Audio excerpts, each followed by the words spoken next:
शुक्रवार कटकर ऐतिहासिक बालीजात्रा पड़िया नाबार्ड ओडिशा क्षेत्रीय कार्यालय सहायतार राज्यर विभिन्न जिलूर आसिथिबा स्वयं सहायक गोष्ठी एवं कृषक उत्पादक संगठन द्वारा प्रस्तुत विभिन्न सामग्री विक्रय पर उद्दिष्ट स्टल गुड़िक उद्घाटित हो जाइछि।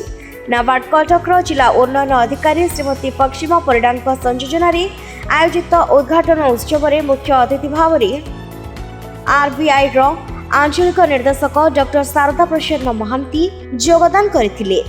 मुख्य उद्घाटक भाव में नाबार्ड ओडिशार सीजीएम डॉक्टर सुधांशु के मिश्र योगदान करी स्टल उद्घाटन करथिले। सेहीपरि सम्मानित अतिथि भाव में SBI CGM Shrimati Dinesh Purti, NABARD GM Shri SK Talukdar, DGM Shri Samir Ranjan Samantaray, JMSLBC Shrimati Gautam Patra प्रमुख योगदान करथिले। सामाजिक संगठन निगम कास्ट ऑर्डर और सेडा प्रमुख कार्यक्रम को परिचालना करथिले। नाबार्ड को धन्यवाद देवी। ऑर्डर संस्था तरफ नाबार्ड आमके जो संस्था देइछिंदी आ द्वारा आमे निजे भी किछि रोजगार कर परबो, आम मानक द्वारा अलगा पिला भी उत्साहित होइके ट्रेनिंग करके से माने भी किछि रोजगार कर परिबे। आर बाजार रे अधिक चाहिदा भी अछि।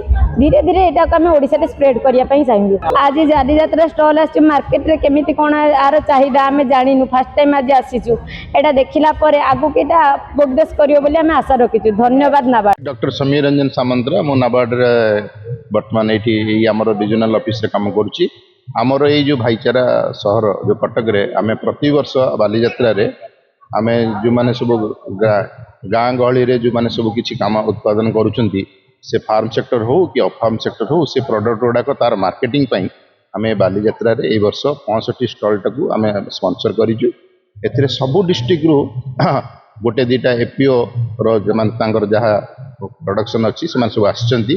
जेमती सार किछ समय पूर्व कहूले आमे बर्तमान बेसी फोकस करूछु मार्केटिंग उपरे, हमर पैकेजिंग उपरे, हमर केमती डिजाइन हबो, सब विभिन्न जिंस जोटा जो लोक माने किनि परिबे, सेति पई आमे गोटे अभिनव प्रयास करिछु नाबार्ड तरफरु।